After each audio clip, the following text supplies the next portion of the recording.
All right, guys, this is going to be our second video on lesson 7.2, and there'll be a third video as well, but each one has a slightly different problem on it, and we'll let those last two problems go. But we're using this law of sines, and it's the ambiguous case, because again here, we're given two sides, and we're given one angle. So when we're searching for these angles with the law of sine, certain funny things can happen. Our first case, what happened was, well, we tried to do it. We took the sine inverse of something bigger than 1. It wasn't even possible to draw that triangle. That'll be okay here. We'll be able to draw this triangle here. So again, we notice we have two letters the same. There's angle C, there's side C. So we set this up. We're looking for angle A. They gave us side A.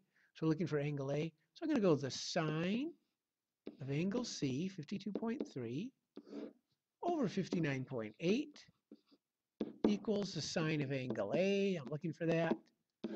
And it's over side A, which is 32.5. All right, just as in the past, we're going to cross multiply. We'll divide. So I'm going to leave out one little step here, and we'll go right to 32.5 times the sine of 52.3. And then hopefully you're okay with the fact we'll divide by 59.8. And that will equal the sine of A. We'll figure this out in our calculator. But again, we're looking for an angle. So once we figure this out in our calculator, we'll also have to take the sine inverse. So let's put this, oops, not there where we can't see it. Let's scoot that over here a little bit. That looks better. And that was our previous problem. We got that error. And let's clear this out and let's try this. 32.5. Let's go times the sine of 52.3. Check your mode, make sure you're in degrees. I know I am. Divided by 59.8. I get that answer. And I'll take the sine inverse, and clearly this time it's less than 1, so we're going to be okay. Sine inverse of the answer. And we get this answer right here, 25.5 degrees. All right. Seems okay right now, unless you're thinking a little deeper, but that seems okay. So what that's going to mean is angle A is 25, and oh shoot, I forgot it again already. Let's find that again, 25.5 degrees, if we round it. So go 25.5 degrees. Okay, one thing you have to remember though, is we took the sine inverse. We just had our chapter 6 test right before break. And when we're finding these inverse functions, there's usually more than one answer. And if I think about it, draw my quadrants here, and I think about A Smart Trig class, I found out angle A is 25.5 degrees, but there's another value in the second quadrant where it could also have this same value over here, and it'd be the reference angle 25.5 degrees. So if I take 180 minus 25.5, I'm going to get 154.5 because that will have the same reference angle as 25.5. So when I'm taking this sine inverse, I really have to consider two angles. Angle A is 25.5, or angle A is 154.5.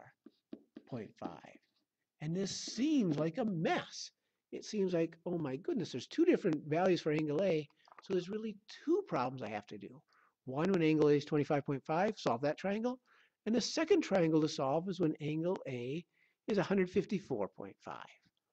So you will want to do this step when you take the sine inverse. You want to do it every single time, but then you'll also want to try to criticize these answers. And there's one criticism, There's one criticism that's kind of obvious. I think, well, wait, angle C is 52. How can angle A be 154? Because you add those up, you get more than 180 degrees. So that will throw it out. That won't catch every single mistake. Instead, the one thing you can use that will catch every single mistake is just that idea, the largest angle. So large angle corresponds to the large side. And the small angle corresponds with the smallest side. And if you use this principle, you will catch the mistakes every single time. So let's take a look at this. I have side A, 32. Side C, 59. So guaranteed angle C, since side C is bigger, angle C has to be bigger. So out of these two possibilities, I've got to choose the one where the angle is less than 52. So 25.5 looks good. 154.5 does not look good. Okay, let's finish this problem. We're not done yet. So I've got angle A, I've got angle C. Let's get angle B. And angle B will be just like in the previous section. I'm going to take 180 degrees. I'll take off angle C, 52.3. I'll take off angle A, 25.5. And whatever's left, that will be my angle B. And let's just do that in the calculator just to make it more convincing possibly. So we'll go 180. We'll take off angle C, the 52.3. We'll take off the angle A, 25.5. And we come up with a 102.2 is angle B. All right, guys, we are almost there. So angle B is 102.2. So we found two things. We've got angle A, we've got angle B, we've got angle C, we knew that. We have side A, we have side C. We just need side B. And how will we do that? Don't think Pythagorean theorem. These are not right triangles here. How will we do side B? Law of sines.